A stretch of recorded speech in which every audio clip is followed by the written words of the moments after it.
কানপুরিতে আসতে নোটিশ দিয়ে কবে আসবে? বাড়ি ফিরে যেতে বাইক নিয়ে দেখবো ওর কত সিআইএসএফ আছে আর কত বড় ক্ষমতা আছে। ওর বাবা অমিত শাহ কি করে ফেরত নিয়ে যায় ওকে দেখবো।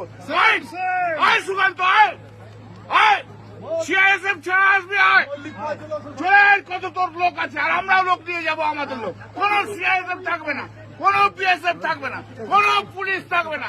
সুকান্ত তুই আয়, কবে আসবি নোটিশ দিয়ে আয়। আয় শুভেন্দু আয়,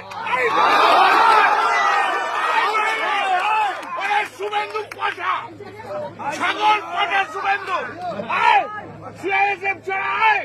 তুই কত বড় বাপের বেটা দেখে নে, তুই দেখ, বল তোর বাপকে শিশির না মোদি, বল আয়, তুই দেখে যা, চলে আয় শুভেন্দু আয়। পুলিশ ছাড়া তুইও থাকবি, পুলিশ ছাড়া আমরাও থাকবো, বাড়ি ফিরবি কিনা দেখে নেবো।